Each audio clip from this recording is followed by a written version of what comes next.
அனைவருக்கும் வணக்கம். இன்றைய நிலையில் தமிழகத்துடைய மிக முக்கிய பிரச்சனையான இந்த போதை பிரச்சனை. நம்மளுடைய இளைஞர்கள், பள்ளி கல்லூரி மாணவர்கள் எல்லாரும் இந்த போதை பழக்கத்திற்கு ஆளாகி இன்னைக்கு அவர்களுடைய வாழ்க்கை எதிர்காலமெல்லாம் கேள்விக்குறியாகி இருக்கிறது. இதெல்லாம் ஏதோ இந்த அரசாங்கம் முற்றுப்புள்ளி வைக்கும் என்று நம்ம விடாமல் வீத லீடர்ஸுடைய தலைவர் அண்ணாமலை அண்ணன் அவர்கள் இதை நாமெல்லாம் ஒன்று சேர்ந்து, இந்த சமூகமாக நாம் எல்லாம் ஒன்று சேர்ந்து இந்த போதைக்கு எதிராக விழிப்புணர்வு செய்து இந்த போதைக்கு ஒரு முற்றுப்புள்ளி வைக்க வேண்டும் என்று களமிறங்கி இருக்கிறார். இந்த மாதம் முழுவதும் இந்த போதைக்கு எதிரான இந்த விழிப்புணர்வு மாதமாக கடைபிடித்து கொண்டிருக்கிறோம்.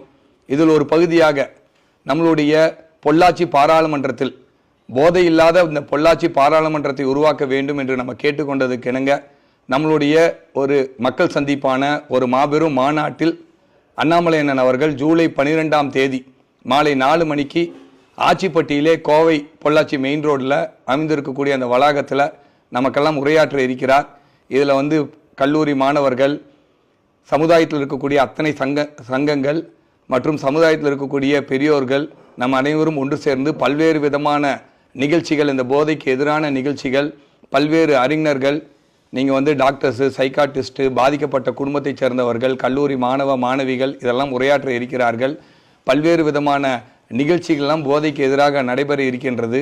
அதற்கான பூமி பூஜையானது, அந்த மாநாட்டிற்கான பூமி பூஜையானது நாளை ஜூலை 2ஆம் தேதி காலை 10:30 மணிக்கு நம்மளுடைய கோவை பொள்ளாச்சி மெயின் ரோட்டில் ஆச்சிப்பட்டியில் நடைபெற இருக்கிறது. அதனால் அனைவரும் இந்த போதை இல்லாத இந்த பொள்ளாச்சி பாராளுமன்றத்தை நாம் உருவாக்குவதற்கு உங்கள் அனைவருடைய ஒத்துழைப்பை நல்குமாறு அனைவரையும் அன்போடு அழைக்கிறோம்.